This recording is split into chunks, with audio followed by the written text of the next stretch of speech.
Welcome back to another exciting episode of Life in Cyber. I'm your host, Josh, and today I'm being joined by Kenny, Shannon, and John. Today's episode is going to be on job hunting. Are you looking for a job? Maybe. Let's stick to it.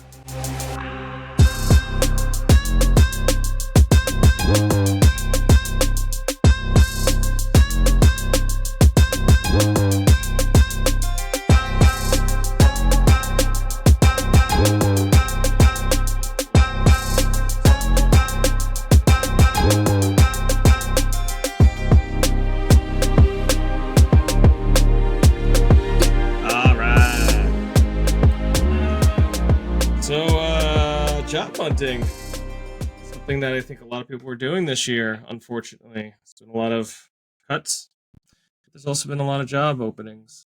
I guess let's start with applying for jobs.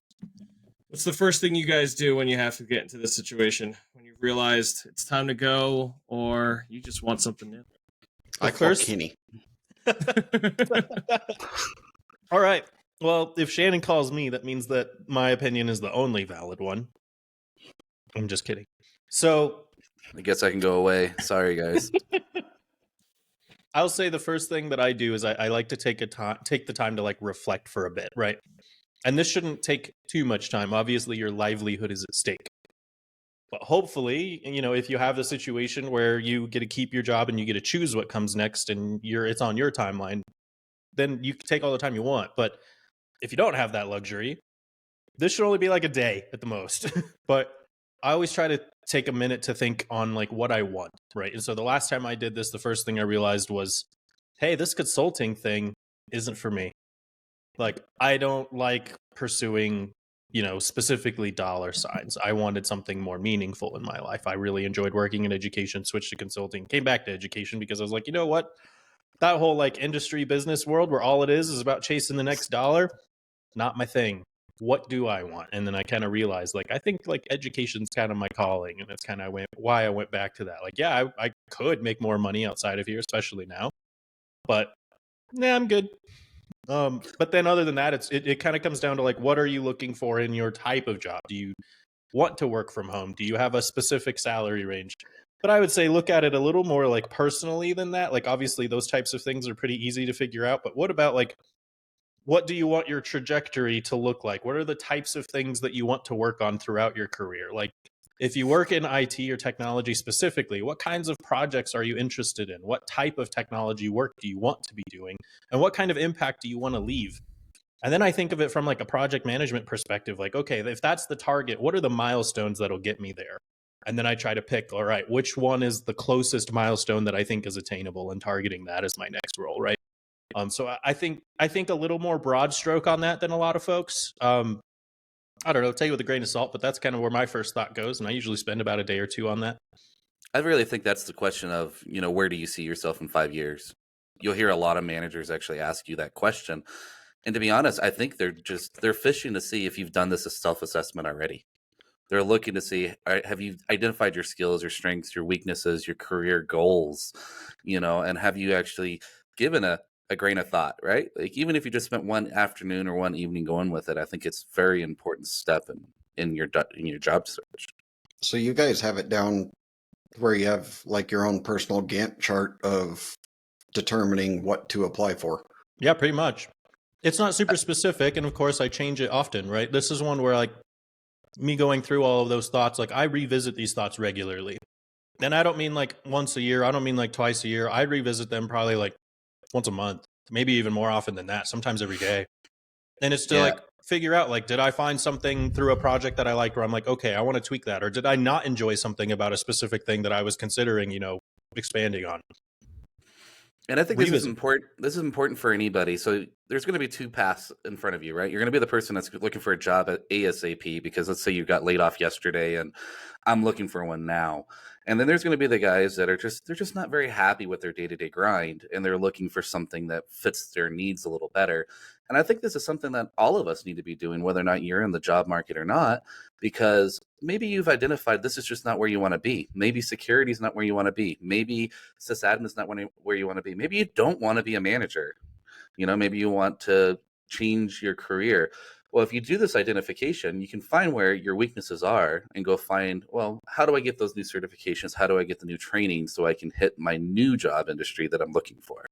I agree on a lot of that. I don't get it as reflective as Kenny, personally. I do it about twice a year, usually around New Year's and my birthday. Those are usually two milestones where I'm kind of looking at my career, looking at where things are, and I'll make that reflection. But yeah, I think if I'm in somewhere and I have my own control, I take my time and I narrow out what I'm looking for. Yeah, if I don't have a job, then that scope just widens, and it's just like, all right, what fits within the scope of what I really want. So yeah, I think it's different for everybody. And I think one of the things that I know I struggled with, still do, luckily I haven't had to do it often, is resume building. I've never been good at that. I've just kind of always tried to follow the rule of one page and go from there. Yeah, I think that's going to be our second step. Is a lot of times after you're done with self-reflection, resume building is definitely something that we need to tailor to. And I know all of us could argue about this resume building and how you should resume build. I think Kenny, you and I have a lot of the same ideas on it. And it's kind of funny, Mr. Johnny Bravo there and Josh are really, have a completely different thought process about it. So let's start with you, Johnny Bravo. Like, how do you redo your resume? What do you think is best for you? I've changed my thought process on that over time. I still hate frickin' cover letters. But I have a template set aside now that I have kind of personalized to where I can just go through and I have it bolded, like company name here, job position here, and whatever else I want. So I just go in and I basically paste in those things and then send it. Now, when I say template, I don't mean I went out onto the internet or had like Enhanced CV write a template. I didn't find one off of the internet. I wrote it by hand, talked a little bit about myself, like my aspirations, and then just left a space for me to put in the company name and the position that I'm applying for. I'm not just ripping off something that's going to be blatantly obvious. Granted, I did look at something that was pre-written that was blatantly obvious that gave me ideas about how to personalize something. Well, I think if you write it yourself, I think that shows that you have the enthusiasm and it helps you, kind of stand out from everybody else, right? If you just took it from Chat GPT or you found it on a template, you may just blend in with everybody else. So you writing your own, I think, is a very good thing. This was pre-GPT, so I couldn't ask it to write me one, although I probably could now and steal that one and personalize it.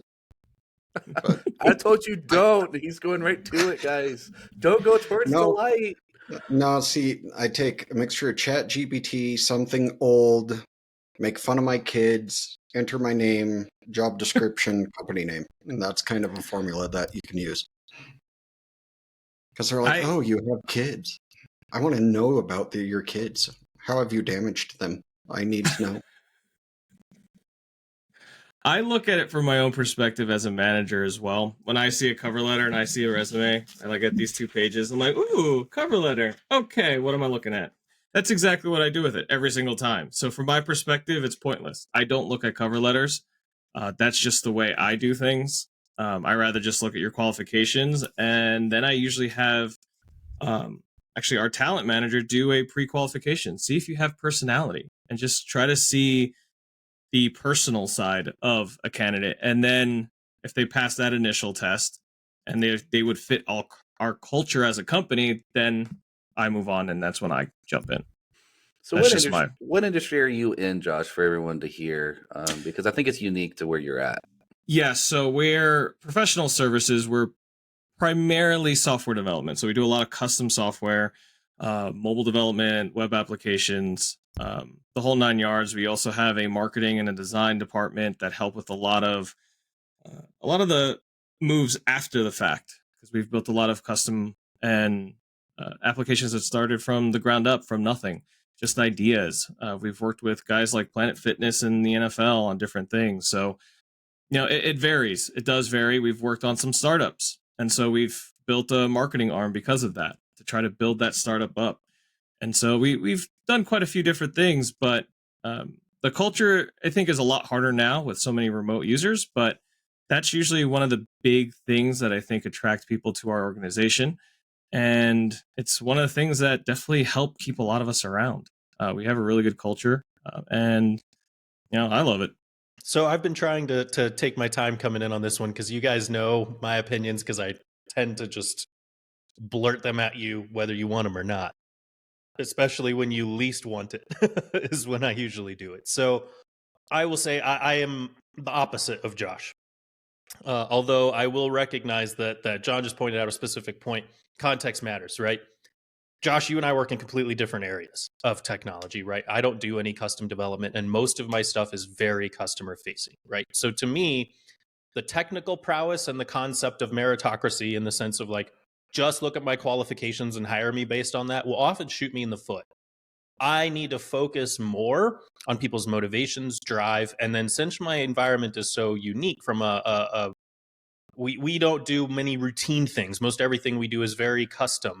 But at the same point, we don't have the budget for people that have a lot of experience. So I need to bring in usually people with lower levels of experience and focus primarily on those soft skills of just like, what are your innate problem solving skills? Can you jump in fearlessly on something without knowing what to do or having seen it before? And can you work really well with other people? And so a lot of what I'm looking for are kind of teamwork, but then also I kind of take a different approach than what a lot of places do in America, I'll say. So like American work culture, typically, this isn't most places. I'm going to go to performance evaluations for a second. They will measure you based on how well you're doing in all of these different categories. And usually during a performance evaluation, especially in like a big company, they're going to tell you these are the areas that you have to improve. I subscribe to the concept of strengths building. So instead of focusing on your weaknesses, I want to focus on your strengths. Whenever you have a weak point, I'm not going to make you get better at that. I'm going to acknowledge it. We're going to as a group, we're going to say, okay, we recognize that's there. And then I'm going to hire someone else to cover that weakness. And so a lot of what I'm doing whenever I'm hiring is I'm not just looking at you. I'm looking at how you'll fit within my team. And so I'm very highly concerned about that. And if you do want to read more about that strategy, there's a book called Strengths Finder 2.0, I think is the one it's called. Be mindful. It's very pitchy and it's a little prescriptive, but the concept in the book of just like build on those strengths instead of having people build on those weaknesses, you will usually end up with much better results. I've been doing that with my team for about 6 or 7 years now, and our results have been fantastic in comparison to what it was before. So it's a different approach. But I do look at it from that managerial perspective of like, I want to read a cover letter because I want to see how you talk to people. And I can't get that from a resume, but I can get it from a cover letter without having to like have all of you come in for an interview, right? When I'm going through 100 applications, I will take the time to read 100 cover letters because I want to know how you talk. See, I have nothing against that. I personally think that happens in the interview stage. At least that's what it is for me. I don't get as many applications as some of you guys might do, especially at these bigger organizations that you guys work at. So I don't mind looking at more resumes. The interview stage is where I like to check out personality and how they fit into the team, especially from a skill set standpoint. I guess it's really kind of an order of an operations here between us. Yeah, and I think that's one thing that's a little different about me is depending on your size of the team, you may only be looking for hard skills. And I think you brought that up, Kenny, is talking about soft skills versus hard skills. Every industry is going to be a little bit different. And there are times where I'm like, I don't need another hard skill worker. I do need somebody with soft skills. So I'm not necessarily looking at, do they have the proper technology background? I may be only looking at what they can do for me to fill the void that I have. And sometimes that's the soft skills. And that's why I like cover letters. Am I looking at it every time? No. If I have a cover letter that maybe I'm looking for a database administrator, I may not be looking at cover letters. Now, let's say I get 10 DB admins in front of me and 2 of them look really good and one of them came with a cover letter. I might call the guy with a cover letter before I call the guy without. So I recommend it either way. I'll say too, and going back to the resume topic, because we kind of went on the cover letter tangent there. One of the things I really like to see on a resume, and I do this on my resume as well, I like to see some personality. If you just tell me this is my work experience, these are my certifications, this is my education, give me a call. I'm like, okay, but everybody else has those types of things too. Tell me who you are, right? Again, going back to that team building, like as a hiring manager, I want to know if you mesh well with my group. And I'll say too, like, I'm not drawing that line of like just hiring people that are all similar, right? Like from a cultural perspective, I specifically look for people that are different. But what I also want to see is, are you going to add something to the team, or are you going to extrapolate an issue we already got, or are you going to make it worse, right? So like one example, there was a time period where my team had really high like anxiety amongst several of us. I'm one of them. And so we can kind of get worked up sometimes. When going through some applicants that came through later, like I legitimately looked at one person that I interviewed who was just very relaxed. They seemed very calm in their communication method. And then during the interview, like their stress was not visible at all. I'm like, okay, you come balance us.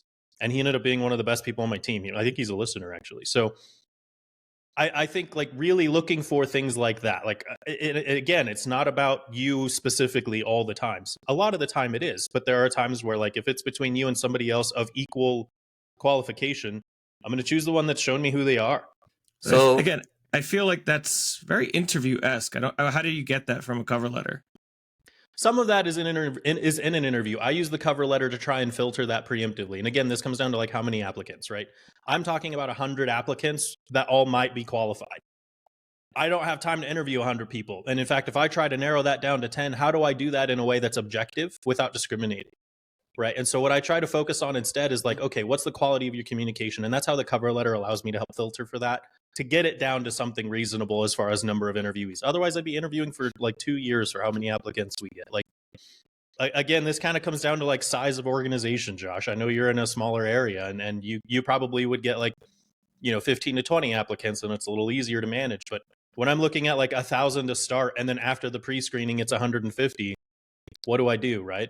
And that's not always true in my case. Like, don't get me wrong, but I've definitely had some searches that were like that, and it's a little rough. So you've talked about wanting to get to know the people through the cover letters. What specifically, like, do you want to know about these people? Like, how do you want them to tell you about their personality? How do you get the feel for someone's personality through a cover letter? Blah, I can't talk today. I think there's a few things you can do, and I'll share the tactics that I take for myself, but I might also share some of the tactics that I see from others that I respect a lot, right? So for me, I don't subscribe to the one-page resume. I know that that's necessary for a lot of places. I'm a two-pager.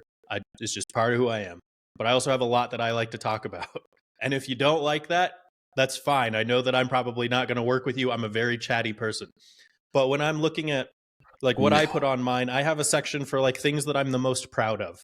And that gives me an opportunity to share like, these are things that I care about a lot. These are things that I want to be involved in, right? And so for me, that's like, hey, I've done some like presentations on student employment. Like I'm really proud of that. I've spoken at conferences. I'm really proud of that. Like those types of things. But then I also have a section that literally just says, this is how I carve out my time day to day typically.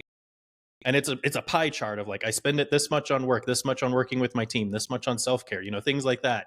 To try and just express like, if you want to see how I'm working every day, here's a snapshot. That's who I am. This is how I think, right? And it also shows like I'm a visual thinker. That's why I gave you a graph.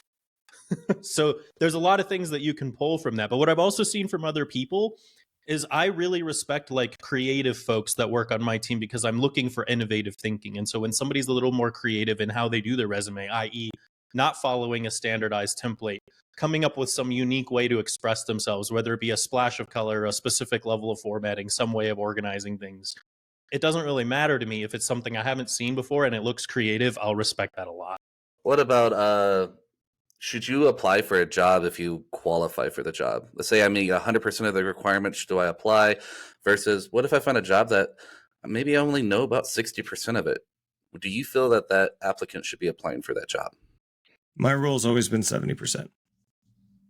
You have to qualify at least 70%. Now, if you're going on LinkedIn and you're saying, hey, I'm 70%, and you already see 500 applicants, then step away. Be realistic. But 70% is always my minimum. If you don't meet 70%, and that's kind of what I tell our talent managers, like, they don't at least meet 70%, don't even bother showing it to me. Mm-hmm. This is one that I care about a lot, so I'm really glad you asked this question, John. One of the things that I have to remind the folks that I work with all the time, there's actually a really interesting statistic, and it comes down to gender diversity. women do not apply statistically to jobs that they don't meet 100% of the qualifications to. And often it sets them back in their careers. So what I do whenever I'm working with women who are looking at like, hey, I want to consider the next opportunity. Can you help me with my resume? I'm getting ready to graduate. I will always remind them of that statistic, and I will 100% say, apply for the job you want. Doesn't matter if you're qualified. Give them an opportunity to get to know you because they may want to take a chance at you. You know, the only way you'll ever grow is if you put yourself in a situation where you don't already know it. And men do better at this for some reason. I don't know the exact reason behind the statistic. I just know the statistic. But it is one where I don't apply for jobs that I know already. If it's something I've already done, I'm good. I will always apply for something that's next. I want to grow, and I want to show that I'm hungry to grow. And if I can express that during my job hunt and impress a hiring manager, fantastic. Usually that's enough. But you have to do a good job at it. And yes, you do have to at least get through that like initial screening. I get that. But apply for the job you want and figure it out in between. Yeah, and I feel really bad because, you know, gentrification really is a thing out there in the job market as of today. And even when I'm looking at applicants, I would have to say I may get 3% that are women. I'm like, I'm not even exaggerating those numbers, to the point that as a manager, you're looking to diversify your team, and it makes it really hard when you can't, right? When you have these resumes in front of you, and it's pretty easy to know, I'm sorry to say, if you're a guy or not. You know, John, Jason, Josh. I'm like, okay, these are guy names, right? While I may not see it on a piece of paper, if I see you know, the name Lisa come across the desk, I'm gonna assume a female, right? But the problem is they won't apply until they hit 100%. And I think that's a great message to present out there is, don't do that. I really don't think you should be applying for a job when you're hitting 100%. I think 60 to 70% is really a good number. It's kind of the median number from what I'm hearing from you guys a little bit. And it does present that, hey, I may have some of the knowledge you need, but let me prove myself, let me grow into it. And then there's going to be times where you're going to find these people that may have experience that's not pertain to the job today, but will be useful down the road. So I absolutely agree with you, Kenny. And that's why I go back into the cover letter concept, right? Like, I've definitely applied for jobs that were a bit of a stretch for where I was at. And I was able to write in the cover letter of like, hey, I acknowledge that I'm not exactly everything that you're looking for today, but here are examples of where I've been in this situation before, and I've done well. Let me express to you how quickly I think I can ramp up on this one, right? And those are those types of things, like that's gotten me interviews in the past. No, I didn't get hired, but I did at least get through the initial screening and got an interview, and they did call out that they liked that I said that. So it's one of those things where I do think that, no, it may not always work 100% of the time, but if you can at least use it well enough to get people's attention, that means you're doing the right thing. Let's move on to a couple other aspects, actually. I think one of them I wanted to bring up was networking, talking about professional and personal networking and bringing up job leads, and a good way to find a job that's not currently posted to LinkedIn to 1,000 different applicants already. Have you guys used networking, and if so, where? I personally haven't, but I know we definitely recruit in that same way. So we do a lot of networking for recruitment. So we have a lot of jobs that we get that we're not exactly posting, and we'll look through our networks first before actually posting. I personally, again, I haven't used it to try to get myself anything or to find someone, but I know it's definitely a method in which we recruit many of our employees. And I'm just going to jump right in here on this one. It's like, I've used it with user groups in the past. User groups are definitely something that I love to go to. Even if I have a job working out there, a user group, I can learn something new, right? Let's say it's VMware user group or Cisco user group or whatever it may be. I'll go there, and half the time I'm there is not for what I'm learning. Half the time I'm there is to meet other people who are using the products in the industry.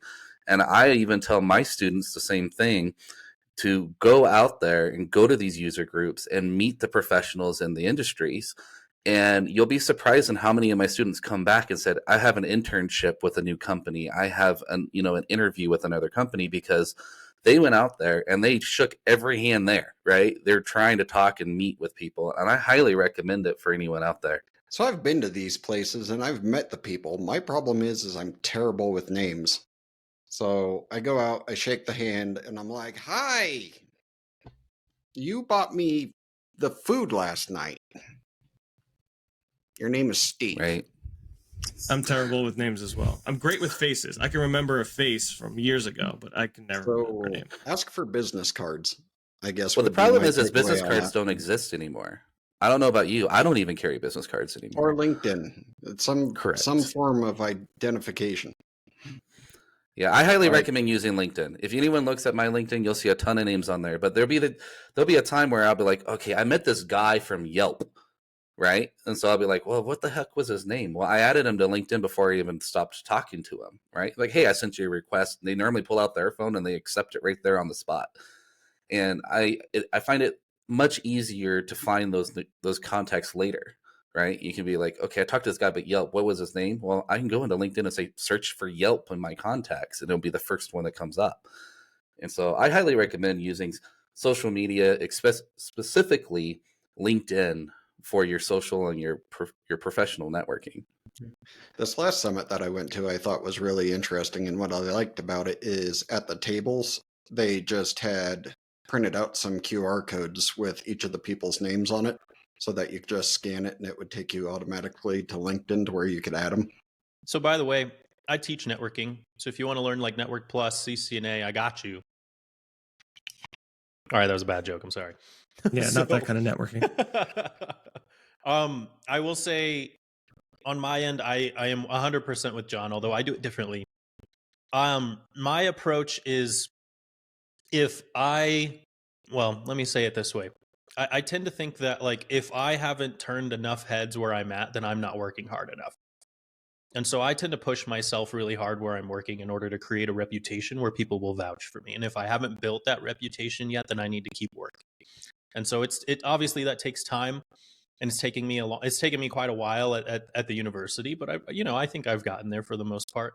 And it's one of those where then that creates that network of like, these people know how I work. This isn't just someone I met like at a conference or something. These are people that actually have seen me do really cool stuff that I don't necessarily think to brag about myself.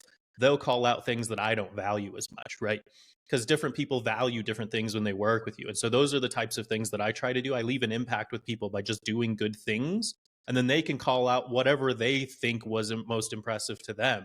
And those are those types of networks that I build. So I'm a little different than John when it comes to LinkedIn. I tend to only connect to people that I've worked with before, or students that I've interacted with or something like that. Or if someone's looking to leverage me as part of their network and I like feel like I'm comfortable, putting a vouch for them, I'll 100% connect with them. But I don't connect to literally everyone like I think John typically does. I try to be careful with that. I'll totally connect to anybody on LinkedIn, but I think people misuse LinkedIn. They're like, oh, they're a connection, so they must know them. I'm like, no, that's not what LinkedIn is for. The connections are just to say, hey, I'm looking for a new, like I'll do it all the time. I'll go on LinkedIn, put it on the wall and say, I'm looking for a DB administrator. Does anyone out there know a good DB? Right. And they'll be like, and I'll get a whole bunch of responses. People that I probably don't remember their names, but do I really care who they are? Like, honestly, if I want to see who they are again, I'll open up their profile and go read their resume again. Cause that's pretty much what a LinkedIn profile is, and then I'm like, oh, that's that guy. You'll be surprised on how many connections you can bring out of that.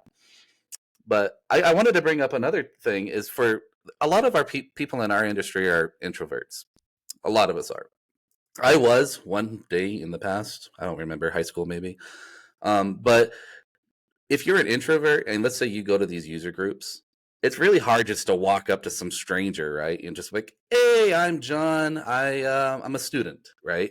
It's really hard to do that. I recommend to look at the audience. Introverts normally gear towards the outside of the room. They're the ones that are looking down at their phone, trying to ignore you as you walk by. And what's great about that is if you're an introvert and they're an introvert, just walk up to them. You're both introverts. As soon as you say your name, they'll get out of their phone and they'll liven up. It's actually quite interesting to see that. If you're an extrovert, do the opposite. I'm sorry to say, go towards the center and work your way out, because as an extrovert, as myself, if I go off too quickly to somebody, they shut down and they walk away, right?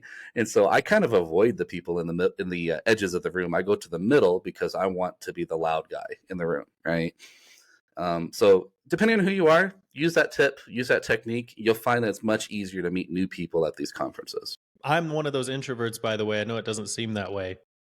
And this is where I've just gotten really good at that. Like, hey, let's talk about things because I feel like I need to. And then when I go home, I am really tired and I go to bed.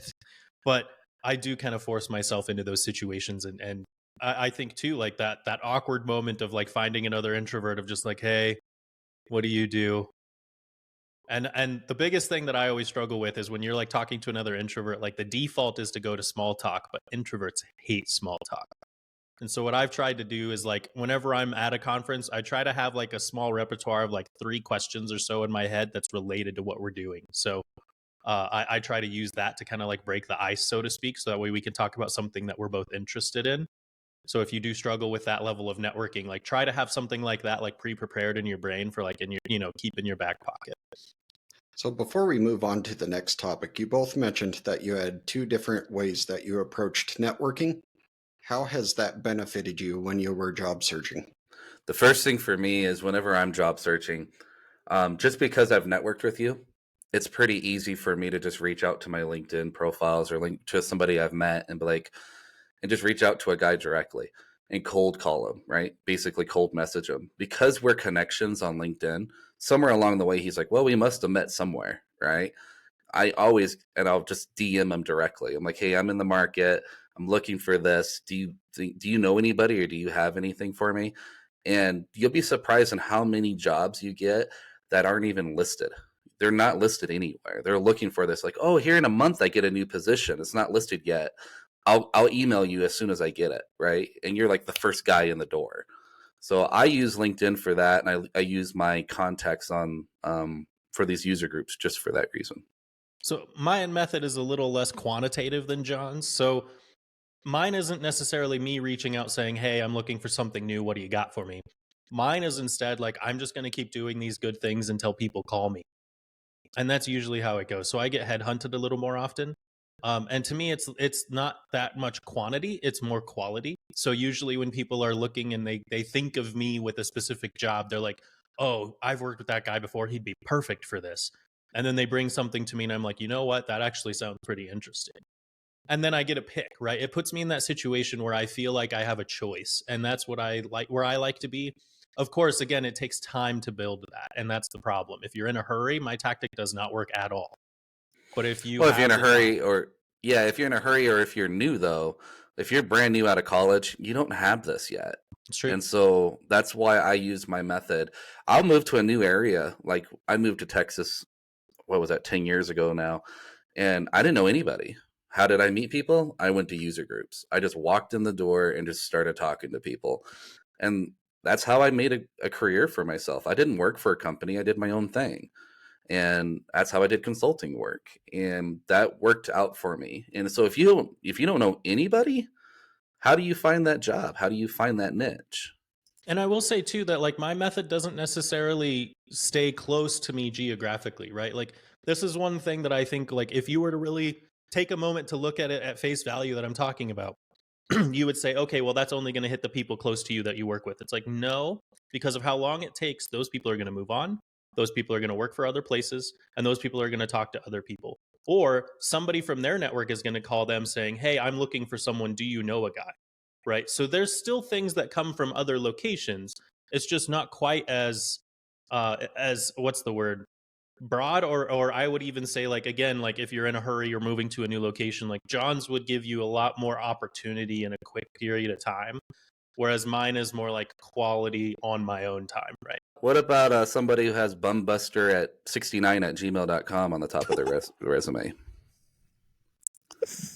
I was not prepared for that transition. Change it. I hate to say it. I don't try to hold that against people because I definitely seen things like AOL.com, iCloud, or like these weird ones where I'm like, really? You still use go.com? Like, but at the same time, it's like, all right, whatever, you qualify, I'll talk to you. But yeah, I could see how, like, if you're going through 100 of these, you might just be like, ew, weird, and move on. Or, like you said, buttspanker.com or whatever the hell it was. I want to point out one thing, though, that you just mentioned, Josh. Like, you were talking about, like, AOL.com and some of those. Like, you want to be careful with those. So if you're the applicant and Agreed. you are choosing to use an AOL.com, and I'm not even saying what your screen name is, just think about that domain at the end.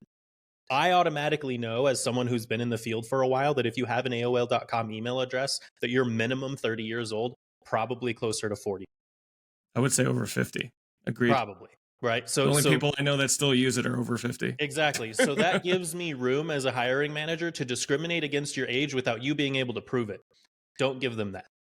Do your best to make them not know your age, not know anything about you as much as you possibly can, so that you are not even subconsciously discriminated against. So Fully be agree mindful here. of that. What other red flags would you see in a candidate? Since many of us have hired and have been in the job market long enough, what other red flags other than this bum buster at AOL.com would you see? Are you saying while looking at a resume, or just in general, like during an interview, any of that? Well, when you're applying for a job, so we're still at the resume stage. We haven't got the interview just yet. You as a hiring manager, what would be a red flag to you on an applicant's resume or cover letter? For one, I would say, and this is one where I want to be careful how I say this too, because I mean something, it can mean two different things. If you have a lot of really short-term jobs back to back to back to back to back for a long period of time, that to me is a red flag, right? So let's say over the course of like 10 years, you've had 18 jobs and each one was anywhere from 6 to 8 months long. I'm going to want to know more about that. Like, I'm going to ask you why. And this isn't because I think that you should not bounce from job to job. I actually encourage it, but I do also think that it takes a couple of years for you to really get your stride in most places. So I would want to know more about that. Were you a temp employee that was never hired on permanently? Were you a problem person? Did you just happen to get really, really bad luck with layoffs as you were going through the industry? I don't know. It's something that I'll red flag as a, hey, caution. It's not a disqualification, but it's a caution. Agreed. I think context matters as well, though, in the sense of I've seen plenty of resumes, especially here in New York. There's so many managed service providers and there's so much turnover. So if I see a year at like 3 different service providers each, and I'm like, okay, the industry makes sense for why you might have jumped around. But yeah, that's definitely a red flag. Lack of effort. You know, as much as I hate cover letters, I still want the resume not to look like your your notes from class. So put some kind of effort into the formatting. But I wrote it in Notepad++. Isn't that good enough, Josh? I mean, at least your tabs will look good. I want to add to Josh's note too on the customizing. Like, I want you to acknowledge what I've posted, right? So if I have a job description, as a hiring manager, like I probably wrote that myself. I know every word that's in it and I chose those words carefully.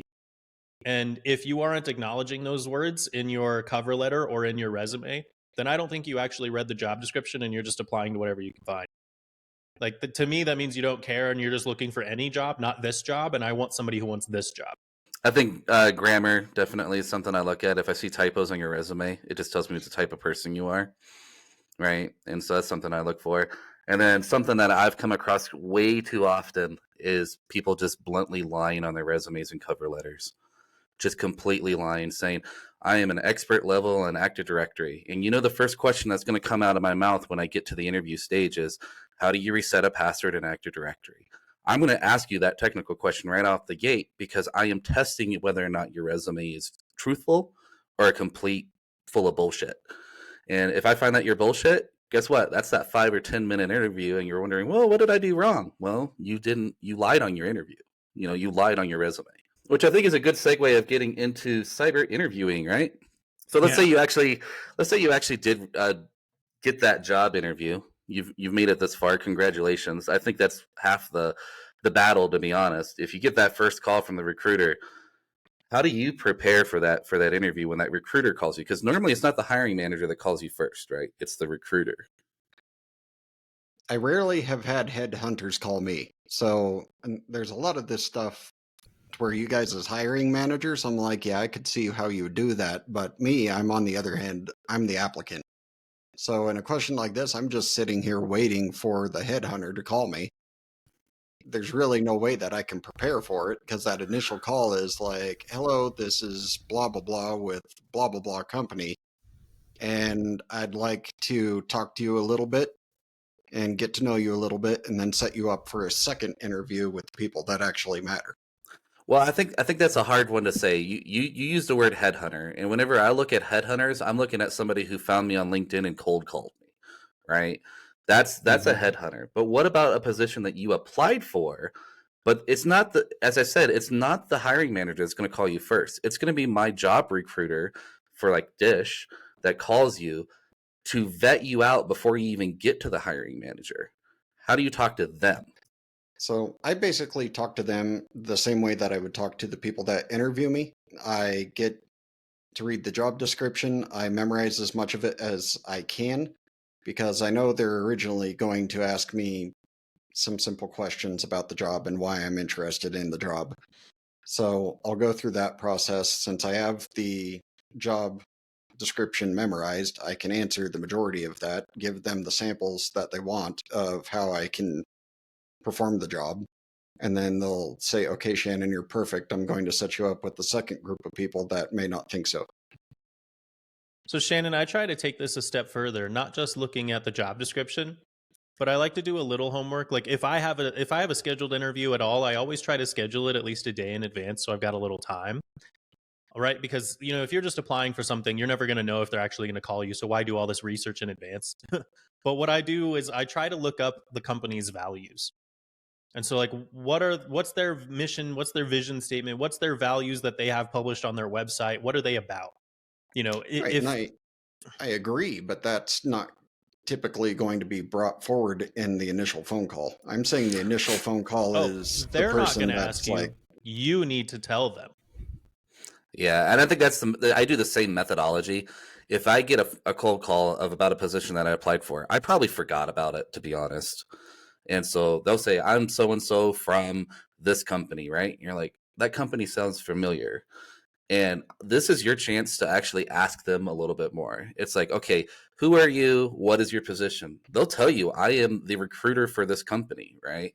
As soon as you hear that, you're not talking to the hiring manager. Now is your time to say, okay, what position did I apply for? You can actually you turn the interview on them right off the bat. You turn it around and you say, oh, that sounds great. I would love to talk to you more about that position. And then make sure you get more things from them. What is the company values? What, you can even ask the question of like, hey, what is the hiring manager looking for?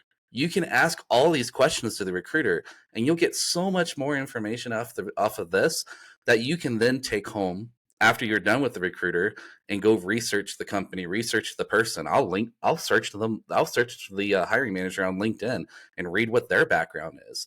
And if I see previous military or aviation or something in there that's going to be like, okay, this is a very structured person, he's going to be looking for certain things, I'll prepare for that first interview based off what I can find. So I know it's a loaded question, and I know this is a piece of the interviewing process a lot of people mess up. Like you've got in the door, but you walked up to the receptionist and called her a nasty name. You just closed the door on yourself again. So I think you guys are missing the recruiter calls. I don't prepare for that. I'm just waiting for someone to call me and then I talk to them. Sure. I prepare for the actual interview. However, I agree with John in the sense that you kind of do turn it around and try to get a little bit more information. When John was talking just now, it did remind me of one of the things I used to do because it's been a while for me. But one of the things I used to do is ask questions about the hiring manager, their name, what do they like to do? Try to get as much information as I can. Kind of the same thing as a salesman might do is, as you get to know your salesman, they're going to ask you about your life, your family, and then they're going to use that to reference in the future to be very personal with you. So anything you can grab from them to say, all right, this hiring manager, who am I interviewing with? Am I going to interview with like 3 sysadmins and this guy? Is it going to be a round robin? Because I've had plenty of those types of interviews where it's like one guy comes in, he's done, next guy comes in. Or is it going to be a boardroom where you're just sitting there and then like 5 people are interviewing at once? That's my style to interview, but that may not be the style of interviewing for other corporations. So, and one could be more intimidating depending on who you are.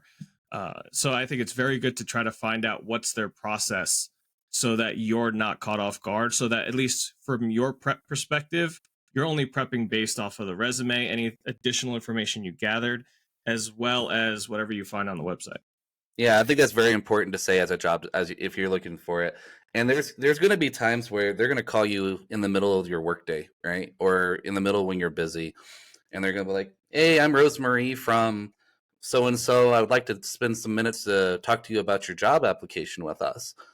If you are sitting around like you're outside shopping, this is not the time to talk to Rosemary. This is the time for you to tell Rosemary, I'm outside shopping right now. Is there a better time that you can call me back at? And if you need to clarify like who she works for and all that other stuff, so you can be like, oh crap, who did I apply for? You can do a little bit of research before you talk to the recruiter. Don't feel obligated to talk to the recruiter right there and then. You could say, hey, can you call me back in an hour? Can you call me back in 2 hours? You know, they will do that for you. And so these kind of techniques, when you do get the first call for interview, helps a lot. And even if you do get the hiring manager right off the bat, which there's going to be those times, right? Smaller companies are going to be like, I don't have a recruiter. I am the recruiter. You can still push them off a little bit and just say, hey, I'm out shopping right now. Yes, I would love to talk to you more about this opportunity. Get a couple things out of them and then have them call you back or set up another time for the interview to actually happen. What John's saying right now is exactly what I was getting at, Shannon, in the sense of like, I don't ever take anything without being prepared. So like if somebody tries to call me, usually I don't even answer the phone. I make them leave me a voicemail. And then I'll do my homework before calling them back and scheduling it. I don't do something with anyone from a business perspective unscheduled. And that's to make sure that I can do my due diligence. That's fair. One thing that has thrown me off guard is the virtual interview. Like, that has changed the way that I used to do and conduct interviews because I was able to read body language a whole lot better than I can in a virtual meeting. So I think there's also that aspect of knowing the position and knowing what your responsibilities are, but then you used to have the ability to read off of other people and gauge the environment. I think that has screwed with my game a little bit, honestly, because all you see is a face, and sometimes sysadmins are just like, yes. And then they do their little documentation, or they're looking at another screen, and they're like, Ted, you're up. And they're like, I don't know how to handle that. It's even worse when they don't turn their camera on at all. Yes. Virtual sucks. Yeah, virtual's hard, and I get it. I really don't like virtual interviews. I normally do my first and second interview maybe through a virtual, but most of the time it's just the first one.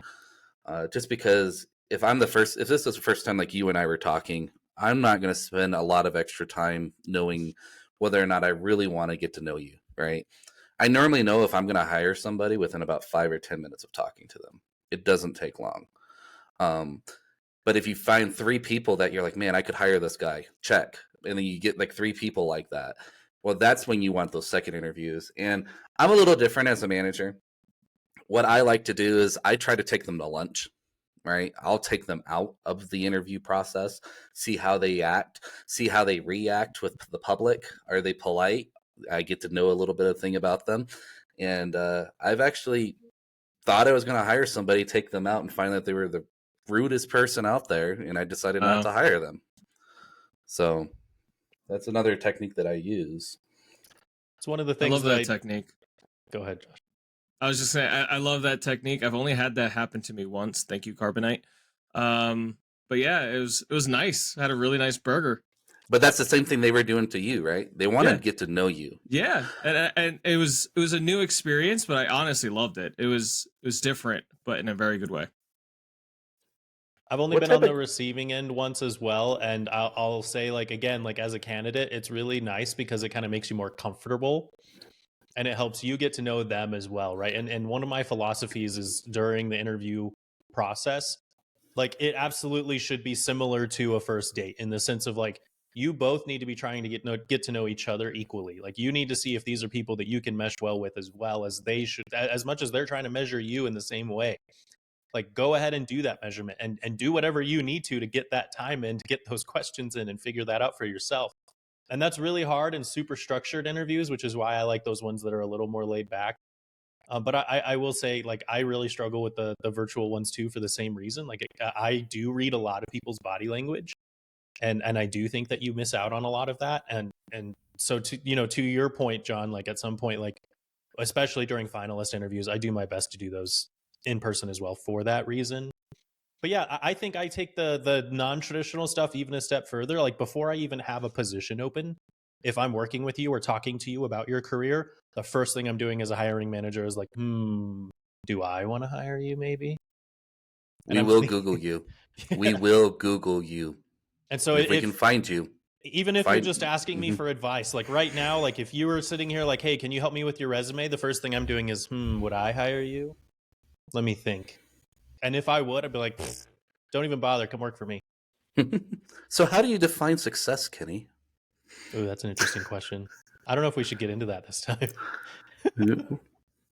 There's definitely some of these questions that are awesome to try to answer in an interview, right? Oh, are you getting into on the defining success as far as like an interview question? Because I was gonna really go deep on that one. What kind of questions would you expect, Kenny? Come on. Tell me a time when that you didn't understand the recruiter's question, you know? See, there's this guy called John who doesn't like to like explicitly explain his intentions. And if I don't understand your intentions, I'm going to call you out on it. And I expect that. I would love to see people. I'll give you questions that make no sense just to see if you go, I don't understand the question. Can you rephrase it? I'm asking you to ask me that. Because if I gave you a task on the day-to-day world and I didn't give you the explicit instructions that you needed to complete the task, are you just going to go back to your cube and act like you're doing the task and then 2 weeks later come back to me with a solution that I didn't even ask for? Or are you going to come to me and ask me, hey, I didn't understand the ask. Can we talk about it? So I guess on that, what kind of questions do you all hate, especially as candidates? Like if let's take the hiring manager hat off for a minute. You're on the receiving end. What are the questions that really bother you or that you really struggle with? Thanks for taking the hat off, John. I hate when they Shannon, I know you have some questions you hate there, Shannon. I do. I hate when they ask me about personality flaws. Like, what is one of your worst personality flaws? What is something that you're not good at? It's like, how do I answer this? This is a trap. I mean, my problem with questions like that is that they can be, and you can get some of the most generic, crappy answers back. And maybe that's what they're really looking for, right? Is, can you give me a good, authentic answer that isn't just gibberish that Google gave you back? Because, I hate those questions as well. I'm going to throw in there from the hiring manager perspective. I ask those questions. But whenever I write down my interview questions, I also explicitly write down what I'm looking for anybody that's joining the interview with me so that we're all measuring similar things. So like as a hiring manager, if I'm asking you your weaknesses, I'm not asking you to tell me your weaknesses because I don't actually care what those weaknesses are. What I want to see is, can you own a mistake to me? And so sometimes I'll change them. I'll change the question. I won't necessarily say, tell me your weaknesses. I'll say something along the lines of, tell me sometime that you failed. Tell me about a story where you made a mistake and it caused an issue and you had to figure it out. What happened? Like, I like those scenario type questions, but literally any sort of thing where like really what I'm trying to measure is, if you screw up on my team, will you own it? That's what I want to know, because I need people that do that, because I need to create positive failure experiences, but I need you to not dodge it. Right. And really what they're looking for is that whole thought process, right? It's a critical thinking question. Are you going to own the flaw? Are you going to provide me context of what you mean, what the flaw even means to you? Are you going to tell me that you're aware of the flaw and you're working on self-improvement to it? And then how do you then try to twist it into the more positive qualities? Maybe I'm really bad with time management, and I've been working on that. I've been trying to take some LinkedIn training on it.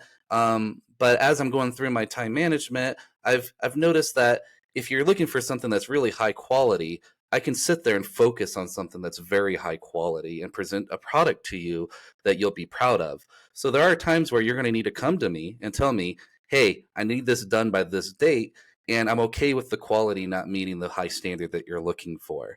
And they can help you along with the way of saying time management. So it's like, here's my flaw, here's what I'm doing to try to improve it, but here's the positive spin on it. And they love to hear that. It's like, this is how you're going to benefit me as a role, because you are attention to detail oriented. They didn't really hear that, your time problem. They heard that you were attention to detail.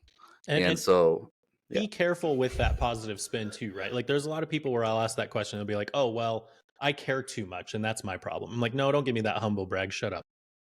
Give me one where you're actually telling me like something that you recognize that you could be better on. Like, I don't want you to care less. I want you to care more. Like, that's fine. I care a lot too.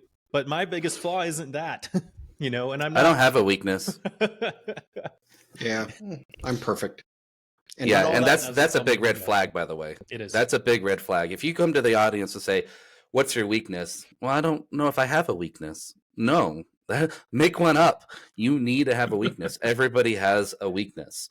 You know, maybe you have ADHD and it's really hard for you to focus on one thing. And sometimes you need to be like, hey, when it's time for focus time, you need to leave me the F alone so I can complete the task you gave me. Tell me that. It's fine. At least I know what to expect.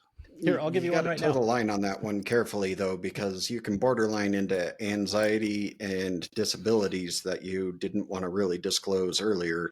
Then don't disclose it.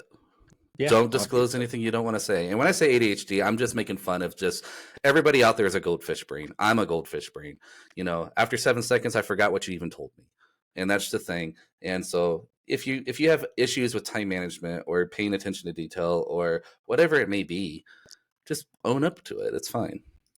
Mine is like, I'll even just share mine for example. Like mine is I tend to take things a little personally, right? I tend to put a little too much into like my own validation into what other people think of the work that I do. And so I look for that validation a lot. And so what I need from a hiring manager to make sure that I don't take that personally is someone to like give me regular feedback and give me some attaboys when I'm doing a good job so that I don't just I'm never giving you an attaboy. Awful, right? Never. And so like I like to talk about that as one of my flaws of like I know that this is annoying to work with sometimes, and if you're not someone who can offer that in return, I'm not going to be happy here and I'm just going to bring the mood down, to be honest. Another one that really ticks me off, and I know how they are using it, is when they ask you about the expected pay and what pay you would be happy with. Because I know all they're trying to do at that point in time is, all right, I'm trying to pay you as little as possible. You want the highest amount, so I'm going to weed you out. Ask the recruiter when she called you. Or I'm sorry, I should say she, when the recruiter calls you. The recruiter knows the hiring range. Ask them. They're going to be like, this position is 70 to 90K. Cool. And then you'll be like, that's within my range. That's all the recruiter cares about. The hiring manager is going to ask you how much you want in the end. And so if you knew the range. Bye, John. No, but no. John's fully right there. I that's the perfect time to ask that recruiter, ask what that range is, because that's all they're going to give you. They're going to give you a range. But I personally don't shy away from that. I'm just like, this is what I want, you know, and it's like, this is what I need. You know, I have my responsibilities as an adult, as a homeowner, and this is what I need, period. And if they say no, then I move on. At the end of the day, though, you negotiate that with HR. You don't negotiate that with the hiring manager. Unless you kind of do that with the hiring manager, not necessarily HR. It depends on the state. HR, like the reason why I'm saying the state is because like that matters in Colorado now. Like HR pretty much does those negotiations almost exclusively in Colorado because of the Equal Pay, Equal Work Act. It's not true in every single organization, but a lot of the time HR has jumped on that one because there's a lot of like compliance issues with it now. So Colorado's unique in that regard. I think in a lot of other states, it's not quite as rough. So yeah, most of the time you'll work with the hiring manager, but that's starting to shift a little, at least right now. That may change again. From the research that I've done, the answer to this, or the best answer that I can think of to answer this, is what is the range that this position is for? They'll tell you 70 to like 90K. And then you'll just respond, that's an acceptable range. I fall within that range somewhere. And then they're going to try and get a precise value out of you, and you try and delay that as long as possible. I think the little dance is the annoying part, but what I'll say is like as like a hiring manager, like A, I'm never going to ask that question because I find it annoying too. But B, like if I really needed to know it, what I'm trying to do is see like, can I afford having you on the team at all? And do I even want to waste my time anymore? Like, do I even want to try the dance of writing you an offer letter and going from that perspective, right? And so I think as a candidate, like if you're trying to put yourself in those shoes, you want to A, try to get yourself as much money, but B, like I would say, like you want to make sure you're being as reasonable as you can, right? So make sure you understand like the market value for that position. So do your research, look on Glassdoor, understand like the median for a place that has the cost of living of where you are. You know, in towns like yours, what do people make up? You know, how much do people make for that type of role? Make sure you understand that. And that way you're coming close to that. So that way they know that you're not being lofty. Like if someone comes to me and they're like, hey, I'm applying for a desktop support position, but my skills are valuable. I've been working in IT for 30 years. I'm worth 105K. I'm like, okay, that position's not worth 105K. I don't care how much you've done. Right. And so that's where I would immediately disqualify you just from that alone. So I would want to know like what it is you're looking for and if that fits into what I think this position is worth from the hiring manager perspective. It's not about you personally. I'm looking at the position. And then you, if you are like on the higher end of what that position is, then yeah, you have every amount. Like, let's say we're going back to that, like, you know, 60% 70% rule of what you're applying for. If you're at 70%, you should not be asking for the top end of that range, right? You should be asking for something closer to the bottom. If you're at 100%, you could be asking for the top end of that range, no problem. Yeah, and I think what's really important about that is normally you'll hear it at the very beginning of the interview process, right? This is our range. Is that acceptable for you? Do not say a number. Just say, yes, that's acceptable. Normally, they only lock you into it when you're at the end anyway. They're looking to say, hey, I'm looking to throw you an offer. At this time, do you then start talking about it? And you can start asking questions at the end. It's like, well, how do you think I'll fit on your team? You know, how do you think that this is going to work for you? And they'll tell you up front as a hiring manager that, well, you're going to be a valuable asset for me and you're wonderful. I would love to have you on the team. They're giving you hints that they think you're great. Go towards the higher end. If they come in there and be like, man, I really would love to give you the opportunity to learn and grow, they're already thinking you're at the low end. Go there. It's fine. Just know, take the verbal cues, because almost every hiring manager does this. Because if they're asking about that at the end, it's because they're right at the point of like, I need to put an offer letter and I need to get, you know, this paperwork going, and, you know, and they need to get that approved. And so they need to put a number on that piece of paper. And it looks bad as a hiring manager if you put a 70,000 on there and the recruiter comes back and said, yeah, the applicant wants 90. So as a hiring manager, we always stand back and we want to get the number from you. We discuss the number before I even put it on the piece of paper, because if you're not going to be happy with it, then we might as well part ways now. So we normally talk about it before it even gets to that stage. You're not going to be blindsided. Oh, by the way, we're only going to pay you 65. Like, you've already had this discussion with the hiring manager. So yeah, you got to remember, it's got to work for both parties, not just the company that you're applying for. So you got to make sure it works for you. And honestly, if they really like you, they'll counter. You know, they'll counter. They're like, you know what? We really want this guy. He might want 90, but for his skill set, we want to do 85. And then you just make the choice of whether that's enough. Well, it gives you the opportunity to then, you know, make the offer, right?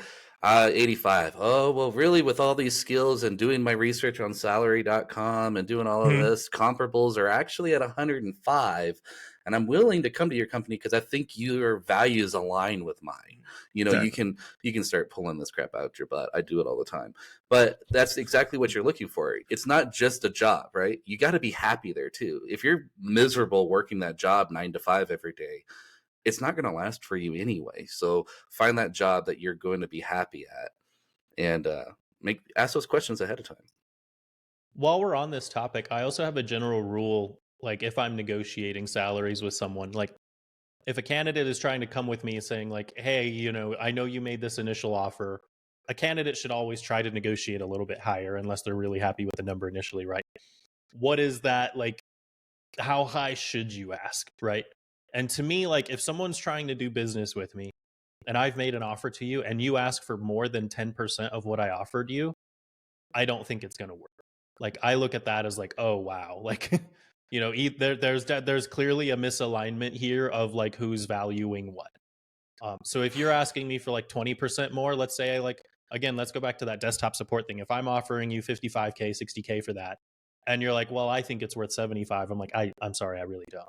Like, I'm just going to stop there. I'm not even going to counter offer. I just think that, either you think your skills are worth a lot more than they are, or there's some sort of misalignment there of like your expectation, and I'm not going to work with you on that. But if I offered you 60 and you're like, well, I really could do 65, I'm like, sure, that sounds good, especially if you're good. Well, I think it also helps that if you are really in the job search and you have multiple offers on the table, let's say you're one of the lucky ones, you can bring that up. Like, I have a job offer over here for 75, but I'd really rather work for you. Is there any way that you can meet me in the middle or something? There are ways of doing that a lot of companies will break that rule of theirs, right? And meet you somewhere just so they can bring you on board over competition or wherever else you're going. Yeah, and consider alternative compensation too, right? Like, sometimes, like, if you're in that negotiation phase and they're like, well, we really can't go higher than this, but we do want to find a way to make this work. Okay, let's leave the base salary alone. Can you get me a bus pass? Can you get me a parking space? How about some sort of benefit allowed in there? Like, can you get me a sometimes extra PTO bonus, something like that? Yeah, there's a lot of opportunities in that you can kind of work with. Yeah, it was actually kind of funny. I've asked for per diem, where they paid for a couple of meals a month. I asked for just stupid things. Pay for my cell phone bill, pay for something. And a lot of times you'll find that they're more applicable. I can't say the word to that. But at the same time, there's also the other ways of looking at it. Let's say they tell you, hey, after 3 years, you'll get an extra week of vacation. Well, maybe you can negotiate that extra weekend now, right off the bat, and sometimes they can get that going. I think amicable was the word you were looking for. Thank you for saying that. Thank you. You're welcome. So, one thing I wanted to get into before we go too far is I wanted to talk about the automated screening system. I don't think we've really gotten a chance to delve into that yet today. So how do you all get through those automatic filtered systems, like when software is going through applicants before you even get a chance to go to a human, right? What are your strategies there? It's been a while for me, so I don't know. I don't know if I would be getting through. Do you guys actually use those kind of systems? Because I know we do. We don't. We don't, but it's because we can't afford them. Yeah. But I know that we would if we could. Yeah, and I feel like a lot of the bigger companies are now using them, especially now that they're not wanting to pay for as many recruiters or HR personnel. They're actually using these systems to take some of the load off the existing HR. And for us, we will feed it through the system, and our system is looking for keywords off the job description based off what's on your resume. And it gives us a fit a fit percentage. And the HR person normally won't look at it unless it's over an 85% fit, right? And all this is keyword matching. Yeah, the way that I try to describe it to people is if you're worried about the automated system, think of it like a search engine. If you're trying to search through Google for the ideal candidate, what words would you search for? And if you have that job description, just know that they're using that job description to throw into the search engine of this is what we look for ideal candidate. And so just try to take a lot of keywords from that job description and throw that into your resume and cover letter. And this is, again, the other reason why I like the cover letter is because you can't always fit some of those keywords into your resume because maybe it doesn't quite align with the way you're trying to talk about a project. Throw them into your cover letter. Somewhere in your application, it needs to be highlighted in that regard. And I've heard some pretty creative solutions to this, but ultimately, if you are skilled with using a search engine, you should know how to populate keywords onto your job application. I think you just need to make that correlation in your mind of, oh, they're just using Google to get through my application to see if it even works. So, John, how often have you had to go and look for applicants that it has thrown out? Or do you just... You can't? It's a black hole. Here's a story that you guys will probably find interesting. I worked for Dish Network as an engineer way back in the day in 2008, right? I worked there for 2.5 years or something like that. And then I decided to leave. I went to Texas. I came back. And when I came back, I applied for a job on careers.dish.com, right? The traditional methodology that anyone would apply for a job. I never got a call back. Never. What I ended up having to do, again, is go through my LinkedIn, find someone that was currently working there, and ask them, can you go talk to somebody about my application? And as soon as they did that, I had an interview the next day. I was black holed even though I worked there before. So if you don't meet this system, there's nothing you can do. The only way that you can get it back out of the black hole is to get somebody to pull it, right? Like, let's say I'm going to make fun. Josh, you applied for a job with me, right? I'm like, yeah, come work with us. It's great. Let's go. And you applied for it, and I never got it. I would then have to go to the recruiter and say, hey, a buddy of mine, Josh, applied for it. His resume is there somewhere, and they will have to go find it, pull it out, and then forward it on for me. But the system already black holed you. The only way it got pulled out is for me knowing that it existed in the first place. But if I didn't know you, it stays there. So you can't just go and ask for everyone that got black holed if you didn't see a candidate that you liked that got turfed over to you? No recruiter is going to have time for that. No. Could you ask them to modify it? Like modify the percentage from 85 to say 70 and say, hey, send me the difference? No, not with a company like Dish. We're talking Fortune 500 companies and larger. Good luck. You're not getting that.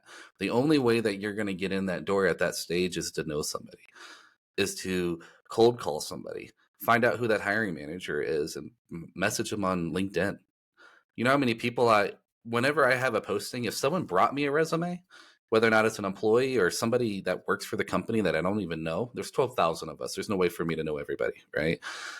Then I will take that resume in serious consideration, definitely over the recruiter resumes. Because most of the time, the recruiter resumes are kind of off what I'm looking for. I'll ask for a Linux administrator, and everything they're bringing me is Windows.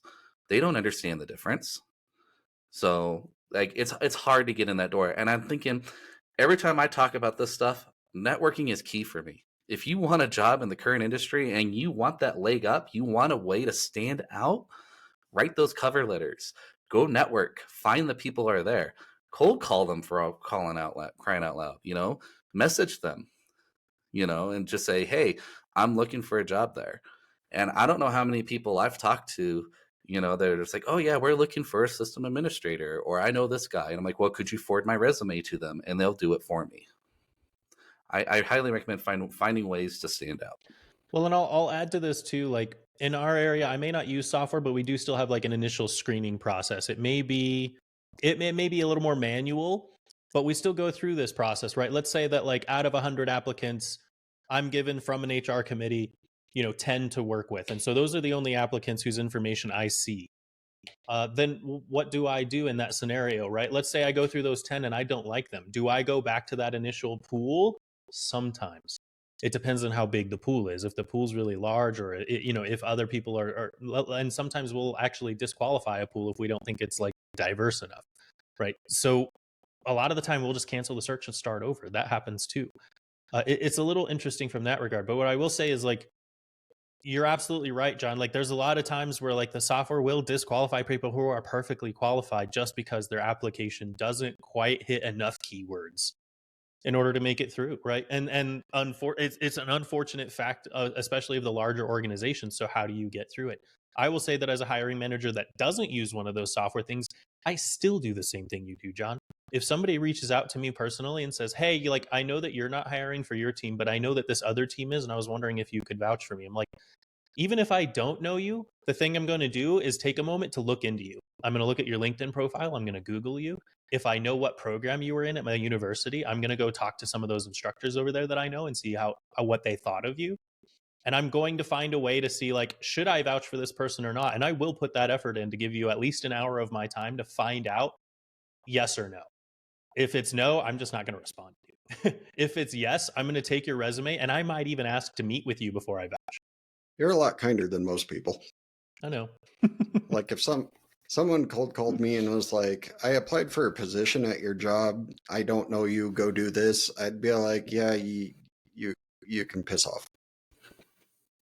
Well, hopefully that's not the conversation, but it depends on how if they cold called you, it's like, man, I've been really trying to get into HR and trying to get a recruiter. I've been trying for 3 years. I just can't get into the door of anybody. Could there be some way that you could either get me a contact or help me out or anything like that. I'm hoping you're kind enough to be like, yeah, send me your resume. I'll look at it. And if I think it's okay, I'll forward it on to them, but let the recruiters decide, right? Let the hiring manager decide whether or not they want to tell them no. It's not our job. Our job is to find the best candidate for our business or for what we're doing. And that's why I was asking. I was trying to get a good perspective as to the amount of false positives or false negatives that the HRI system is kicking people with. The false positives I get are the ones that just completely lie. Don't lie on your resume. Please don't. Just be honest. No, I have not messed with Salesforce before, but I have used this other CRM product. Okay, cool. You might be able to learn this one. It's not much different than that other product. So yeah, I'm fine with that, right? I've had people that lie in their resume, and there are times where like I won't be able to pick it up during the interview process because sometimes they're just that charismatic. And I'm like, you know what? I like this person. Come on in. But I will know within a month, and you will be fired in that month. And we'll have wasted both of our times. You'll be back to where you were. I'll be back to where I was. Neither of us are happy. Just don't do it. Most companies have a probationary period for that reason. Mine's 90 days. All the way up to 90 days, I could let you go for any reason. Just because, you lied on your resume, whatever. And so if you're not going to work out with the company, we're just going to need to part ways. And so it's just going to cause us all a lot more trouble if you lie on your resume. You think you might be getting slick, but people will find out. Funny enough, I've had someone apply twice and their resume was different each time, but I remembered the name. So I went back in time to the last time my talent manager sent me that resume, and I'm like, this is the same guy, resume is completely different. This person's lying about something. I don't want to ever see them again. And basically blacklisted that email address. And that's one of the things I'll say too, is like, if I find that you've lied and you've completely misled me, I won't just blacklist you from my team. I'll blacklist you from the entire company. You will never work here ever again. Doesn't matter how big we are. So, and I know we're only talking about interviewing, but something that I always try to tell people too is be very cautious as you even leave a company. There's no reason to talk bad about a company or anything like that. No matter what you're doing, this world's a lot smaller than what you think it is. And if you say something bad about somebody on LinkedIn or a company, it's going to go around and people are going to know it. And you're basically napalming your opportunities for so many other positions out there. So whatever you do, just be honest, be yourself, just try to get in there. And the biggest other thing is just don't be nervous. Nobody likes it. The hiring manager doesn't really want to, spend all their time interviewing somebody. They're looking for that perfect candidate. And try not to be so nervous when you walk into the room. It's a stressful time for you because you're looking for a job. We all get that. We understand that. But if you are too nervous to answer a question, please tell the hiring manager. Just say, I'm really nervous right now. I need to calm down. This is a very stressful time for me to try to find a job. And I've had that happen to me before. I'm like, I just let the guy take a 5-minute walk out front. I'm like, hey, let's go for a walk, and he calmed down and he started becoming himself. And I was like, great, let's go with this. And actually, he still works for me, this guy. So if he hears this, you'll know who you are. Offer him water, stuff like that. Yeah, I would say too, like, this isn't one of those of just like, well, don't just don't be sad, that kind of thing. Like, that's not what we're trying to say. We're trying to say, like, find some sort of strategy to help you with those nerves, right? So like sometimes that's being open, like what John is saying, like tell them that you're nervous and that you need a minute or whatever it may be. The other thing that I like to do, especially if I'm starting to get nervous, I try to give myself like a talking point that I know is going to like change the mood. And so it's like some sort of like joke, or maybe it's maybe instead of a joke, it's like a, hey, did you all see the Broncos game yesterday? God, they're awful. It's one of those things. I don't even watch football, but I just try to come up with some sort of talking point that like brings the mood down and kind of like eases a little tension. Like try to have something like that in your back pocket, like prepared if you can. I'm going to second that as one last thing, because I know we're running pretty long today. But yeah, anytime I notice a candidate that's extremely nervous or anything like that, I'll completely shift the questioning. I'll say like, so what kind of hobbies do you like to work on? Like, what do you do on the weekends? Like, just things to kind of get them to think about themselves and kind of get back in their own element. And then I was like, all right, let's get back to the technical stuff, or let's get back into figuring out how you'll fit into the team type of questions. So, and I try to do that more as a sense because, like you guys said already, like most of us are introverts in this industry. And so getting past those initial nerves can be harder for some of us than it is for others. So anything I can do to try to do that, like I said, that going out to lunch is a great idea because I think that really brings a lot of comfort levels up. Just go sit down, have a lunch. But yeah, anything you can do, I think you got to help each other out. We've all been in that seat where we're trying to get that job. You see a candidate do that as a hiring manager, find a way to break the ice a little bit for them. So as we kind of wrap this up, what I want to talk about really quickly is just say, like, I know for sure we've all done a lot of research on this. We've all spent a lot of time trying to figure out how to be good hiring managers, how to find the best candidate, what types of questions to ask that are good, what types of questions not to ask. Like there's a lot of things that we've all done to figure this out. And I know that we can all talk about this for a really long time. I know for sure that I'm only maybe 20% through of all the things that I could have talked about today. So if you want to hear more about us talking about this, if you find this topic fascinating, if you have more questions, if you want to learn more about this, leave us a comment down below. We can pick this conversation back up again if there's a lot of interest. Yeah, and if there's any specific topics you would like us to hit a little better on, we can do that. Whether or not it's mock interview questions, how to find a job, how to improve your soft skills or your hard skills, we can definitely talk about any topic that you may come up with. And also, let's mention the elephant in the room. Shannon disappeared, we know. He'll be back. He has Comcast for internet, so we blame that. We're not trying to knock Comcast. Please hire our people. I'm knocking Comcast. If you work at Comcast, you probably already know me, so it's fine. Even as nerds, we have our technical difficulties. But usually it's someone else's problem, not ours. Well, that wraps up another episode of Life in Cyber. Thanks to all our listeners for tuning in. Remember, if you enjoyed today's episode, subscribe, share with your tech friends. Don't forget to drop your questions and thoughts in the comments down below. If you don't like the comment system, you can shoot us an email at podcast@lifeincyber.com. Until next time, go get a dang job. I'm just kidding. I'm not trying to be so mean about it. But please, stay curious, stay secure. Join us again. We'll see you next time. Bye, everyone.